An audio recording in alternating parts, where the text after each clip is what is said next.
Hello students. हम आज पढ़ने वाले हैं एंथ्रोपोलॉजी। इस वीडियो में मैं एंथ्रोपोलॉजी के डिफरेंट टॉपिक्स के ऊपर आपको रूबरू कराना चाहता हूँ।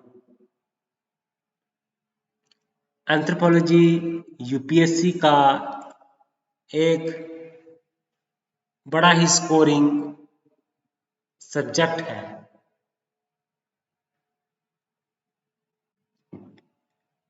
I have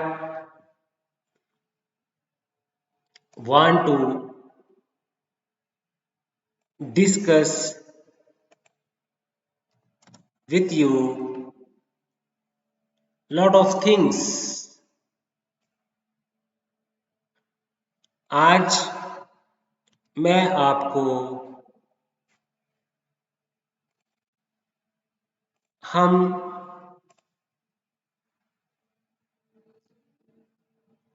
देखते हैं एंथ्रोपोलॉजिस्ट ने क्या क्या केस स्टडीज के ऊपर काम किया है।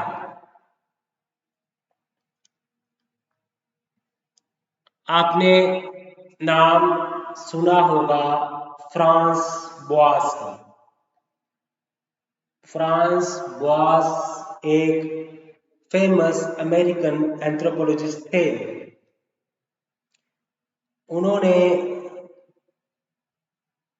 क्वाइकुटल के ऊपर फील्ड वर्क किया। अब क्वाइकुटल कहाँ पे रहते हैं? कनाडा में। तो इन्होंने फील्ड वर्क करने के ऊपर बहुत सारी जानकारी दी। इन्होंने यूनिलीनियर एवोल्यूशन जो हमने पढ़ चुके हैं उसको रिजेक्ट किया, उसको नहीं माना। और हम देखते हैं फ्रांस बोआस एक क्वाइकुटल के ऊपर फील्ड वर्क करते हैं। एलएच मॉर्गन इरोक्यूस के ऊपर अपना फील्ड वर्क करते हैं और बुक का नाम क्या था? Ancient society. एलएच मॉर्गन ने हमने देखा कि यूनिलीनियर एवोल्यूशन की एवोल्यूशन पास हो जाती है डिफरेंट स्टेजेस को अडॉप्ट करते हुए। तो इसमें हम जानकारी प्राप्त दे रहा हूँ आपको। एलएच मॉर्गन ने यूनिलीनियर एवोल्यूशन के ऊपर काम जो किया था, एडवर्ड टाइलर, ईबी टाइलर, जिसको हम एक कल्चरल एवोल्यूशनिज्म स्कूल ऑफ थॉट से बिलोंग करते हैं। ईबी टाइलर ने प्रिमिटिव कल्चर नाम से बुक लिखी थी। तो इन्होंने कल्चर के ऊपर काम किया।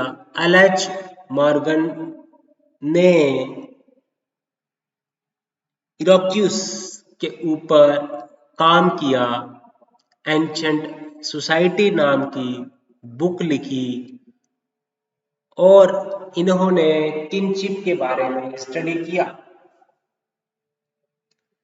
फ्रांस बोआस ने क्वाइकुटल के ऊपर काम करके कल्चरल रिलेटिविज्म का कॉन्सेप्ट दिया। मैलिनोस्की ने ट्रोबारियन आइलैंडर्स के ऊपर काम किया इन्होंने और दे दी फंक्शनलिज्म। और पार्टिसिपेंट ऑब्जर्वेशंस के ऊपर काम किया और कहा कि कैसे कल्चर हमारी नीड्स को फुलफिल करता है। आर्गोनॉट्स ऑफ द वेस्टर्न पैसिफिक नाम की बुक लिखी। इसमें इन्होंने ट्रोबरियंट आइलैंडर्स के ऊपर स्टडी करा और फंक्शनलिज्म लिख दिया। मेलिनोस्की ने ही बात की है हमने। फ्रांस बॉस ने कल्चरल रिलेटिविज्म के ऊपर काम किया, क्वाइकुटल को स्टडी किया। एल एच मॉर्गन ने इरोक्यूज के ऊपर काम करते हुए एंशंट सोसाइटी बुक लिखी। एडवर्ड टाइलर ने प्रिमिटिव कल्चर के ऊपर काम करते हुए कल्चरल मटेरियलिज्म को दिया। रेडक्लिफ ब्राउन ने अंडमान आइलैंडर्स के ऊपर फील्ड वर्क किया और इन्होंने किस तरह से जो है कल्चर हमारी ग्रुप की नीड्स को सेटिस्फाई करता है, structural functionalism school of thought से बिलोंग करते हैं और सोशल स्ट्रक्चर के ऊपर बताया। अंडमान आइलैंडर्स के ऊपर बुक लिखी। तो लेवी स्ट्रॉस की बात करते हैं जिन्होंने स्ट्रक्चरलिज्म के ऊपर काम किया। तो स्ट्रक्चरलिज्म से दिया इन्होंने, तो मिथ्स को इन्होंने किया, माइंड का जो स्ट्रक्चर है उसको स्टडी किया। तो लेवी स्ट्रॉस ने ही बाइनरी अपोजिशन के ऊपर काम किया था, मिथ्स के ऊपर काम किया था। कमिंग ऑफ एज इन सैमुआ, सैमुआ को स्टडी किया और डेवलप की culture and personality school of thought. किस तरह से हमारी पर्सनैलिटी इंटर रिलेटेड है, हम कैसे रूल्स को फॉलो करते हैं, हमारे एडोलसेंस को एक्सप्लेन किया। जूलियन स्टीवार्ट का मैंने बताया आपको कल्चरल इकोलॉजी का कॉन्सेप्ट दिया कि किस तरह से एनवायरनमेंट जो है कल्चर को बनाता है। तो इन्होंने जूलियन स्टीवार्ट ने शोशोन के ऊपर फील्ड वर्क किया। नॉर्थ अमेरिका की ट्राइब्स है शोशोन, उसके ऊपर काम किया जूलियन स्टीवार्ट ने। मैरविन हैरिस की बात करें तो कल्चरल मटेरियलिज्म दिया। तो क्यों, इसके कारण है कि हिंदू लोग जो है वो गौ की वर्शिप करते हैं। विक्टर टर्नर ने नेडम्बू को स्टडी किया।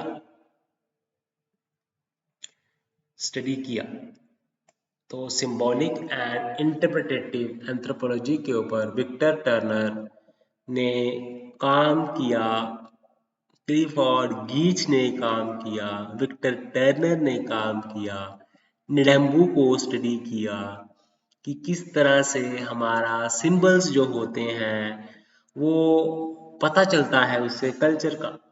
लिमिनैलिटी एंड कम्युनिटास दिया विक्टर टर्नर ने, याद रखना है आपने। Victor Turner, Edmund Leach, Margaret Mead, Franz Boas, L H Morgan, इन्होंने सैमुआ के ऊपर स्टडी किया मार्गरेट मीड ने, और इरोक्यूज के ऊपर स्टडी किया एल एच मॉर्गन ने, क्वाइकुटल के ऊपर स्टडी किया फ्रांस बॉस ने, विक्टर निडम्बो के ऊपर स्टडी किया विक्टर टर्नर ने। कल सिंबॉलिक एंड इंटरप्रिटेटिव थ्योरी दी थी विक्टर टर्नर ने।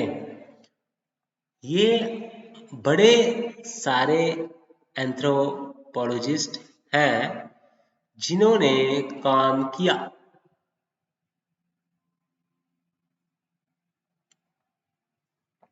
ओके, सो आपको इसके अलावा और भी केस स्टडीज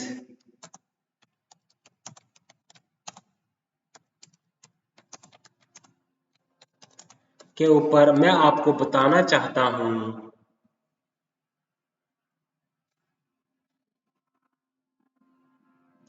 ओके, तो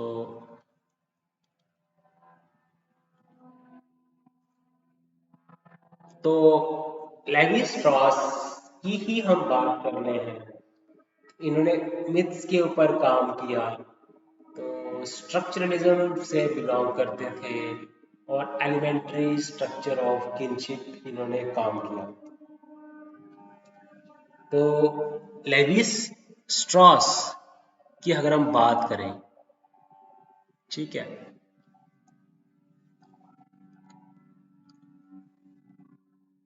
तो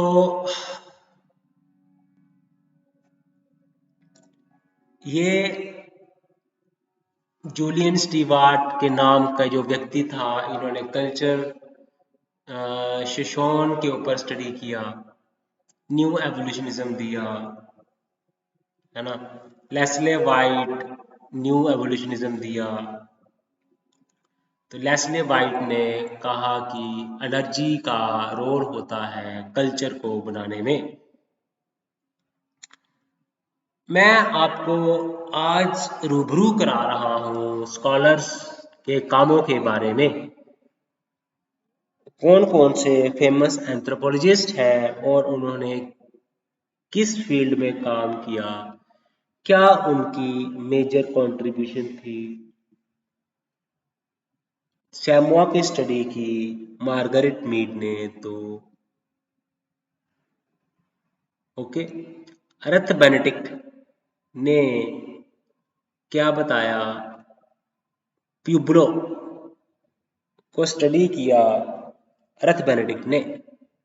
पैटर्न्स ऑफ कल्चर बुक लिखी। The theory of culture change Julian Steward. Leslie White the evolution of culture. Cow pigs wars and witches Marvin Harris ने स्टडी किया। ओके, विक्टर टर्नर ने, मैंने बताया आपको, नडेम्बू के बारे में स्टडी किया था। क्लिफोर्ड गीच जो है बाली, जो मोरक्को में बैलिनीज कोकफाइट के ऊपर, नडेम्बू जो है जाम्बिया की है एक ट्राइब, उसके ऊपर स्टडी किया। क्लिफोर्ड गिच, विक्टर टर्नर, क्लिफोर्ड गिच ने बैलिनीज कोकफाइट के बारे में स्टडी किया।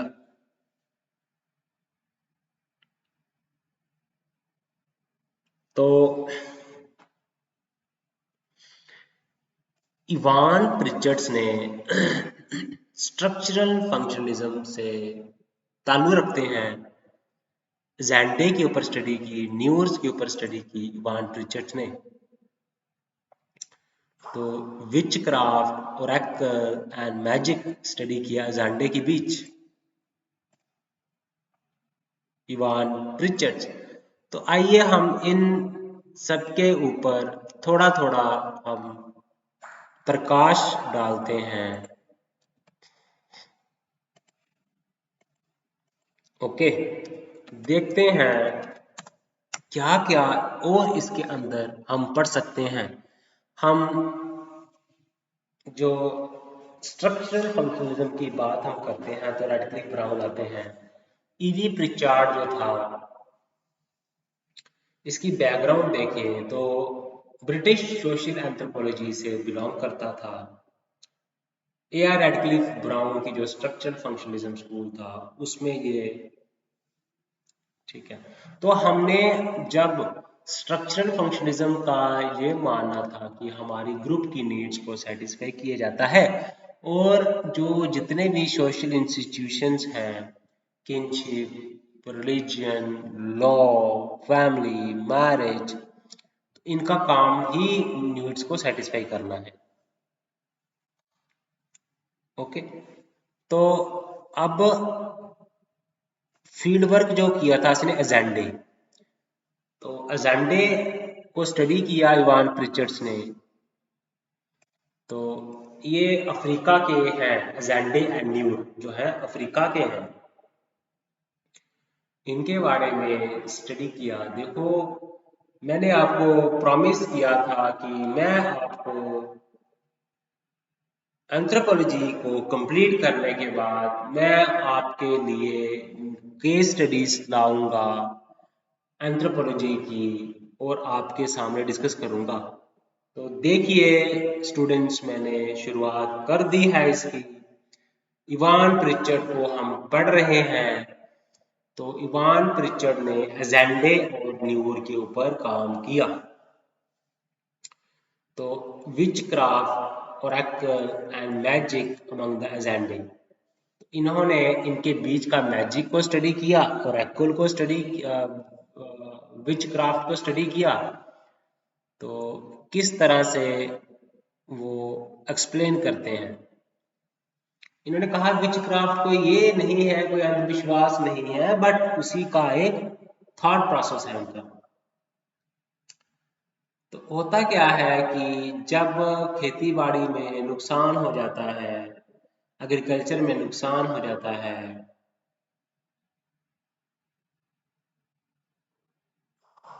ओके, जहाँ कोई कि क्यों किसी के ऊपर स्ट्रक्चर गिरा है, सिटिंग बैठा हुआ था, क्यों को इंसिडेंस हो गया कि वो कहीं बैठा होता हो तो उसके ऊपर कुछ गिर गया, क्यों ऐसा होता है। तो इन्होंने एक सोशल एक्सप्लेनेशन दी। तो लॉजिकल है और उनके रैशनल भी हैं। इन्होंने कहते थे कि नॉन वेस्टर्नर्स को क्रिटिसाइज करते हुए कहा। तो ये एग्जाम्पल है एजेंडे को। एजेंडे की बात करें, फील्ड वर्क हम न्यूर की बात करें, ओके।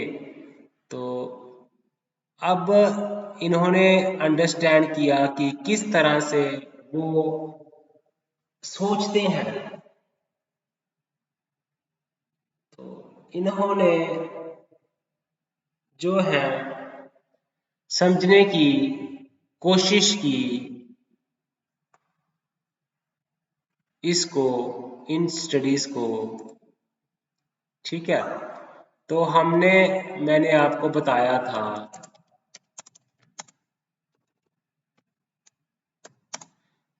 बता रहा हूं इवान प्रिचर्ड्स के बारे में, ओके। तो इसने अफ्रीका में चला गया, ये वहां पे जाके इन्होंने डिफरेंट सोसाइटीज को स्टडी किया। अजांडे लोगों के साथ ये रहा, आज के टाइम में साउथ सुडान कहा जाता है, न्यूर में ये रहा। तो इनको, अजांडे और न्यूर को, उसने ये नहीं माना कि ये तो प्रिमिटिव कल्चर है, नहीं। उन्होंने कहा कि लॉजिक क्या है इसके व्यू पॉइंट के पीछे। तो अब अजांडे की स्टडी जो थी, तो इन्होंने कहा कि विच क्राफ्ट जो है वो इनके लिए अपशकुन लग के आता है। तो इन्होंने कहा कि ग्रेनरी कोलैप्स अगर कर जाती है, तो किसी को नुकसान करती है, तो ये नहीं बोलते कि ये विच, उन्हें कहते हैं कि फिजिकल रीजन, टर्माइट की वजह से वो जल गए, सड़ गया। तो अब विचक्राफ्ट के जरिए वो बताते थे कि कोइंसिडेंस के बारे में, ये तो सड़ा है, ग्रेनरी कोलैप्स हुई है, लेकिन वो टर्माइट्स के वजह से हुई है। तो ये लॉजिक के बात बताते थे, बट कोइंसिडेंस जो हुआ है कि क्यों फेल हुआ है, जब उसके पीछे बैठा हुआ था, क्यों उसी टाइम पे हुआ है को, अब उनका भी एक लॉजिक है जो कि उसी सोसाइटी में सेंस करता है। ओरेकल, अजांडे का स्टडी किया, अजांडे को स्टडी किया, विच क्राफ्ट, ओरेकल, ओके। हो सकता है कि आपको ये स्ट्रेंज लगे बाहर वाले को, तो ये रीजनेबल है अगर उनका कल्चर आप समझ सकते हो। एजेंडे की स्टडी की, विच क्राफ्ट और मैजिक के बारे में स्टडी किया कि विच क्राफ्ट के जरिए उनके सामने क्यों उनका नुकसान हो जाता है, जब ग्रीनरी कोलैप्स कर जाती है, जब वो उसके नीचे बैठा हुआ था, तो कारण क्या है, तो उसको इन्होंने लॉजिक के जरिए उसको एक्सप्लेन करने की कोशिश की। इन्होंने ये नहीं कहा, इवान प्रिचर ने कहा कि इसने ये नहीं बोलते थे कि ये विच क्राफ्ट ने किया है, बट इसके पीछे इनका लॉजिक होता था। लॉजिक क्या था, टर्माइट्स ने किया है ग्रीनरी का कोलैप्स, बट टाइमिंग के लिए ये विचक्राफ्ट को रिस्पॉन्सिबल मानते थे। तो न्यूर को स्टडी किया, उनके किनशिप को स्टडी किया, सोशल लाइफ को स्टडी किया। तो न्यूर्स जो थे वो पैस्टोनिस्ट थे, कैटल हर्डर्स थे। ठीक है, तो ये इन वहां पे फॉर्मल लीडर्स कोई नहीं होता था। तो अब पॉलिटिक्स, उनकी मैरिज, वो सारा सिस्टम इसके इर्द गिर्द ही घूमता था। ओके, तो लॉज एंड रूल्स की जरूरत नहीं है, कस्टम्स के जरिए, रिलेशनशिप के जरिए सोसाइटी हम रिच कर सकते हैं। तो इन्होंने कहा कि लोगों को समझने के लिए कि आपको ये नहीं है कि आपने इनको प्रिमिटिव बताना है, इनका भी अपना इंटरनल लॉजिक है, इरैशनल नहीं होते हैं। इनके बिलीव सिस्टम का भी एक स्ट्रक्चर होता है, एक फंक्शन होता है, जो कि इन सोसाइटी को सरवाइव करने में हेल्प करता है।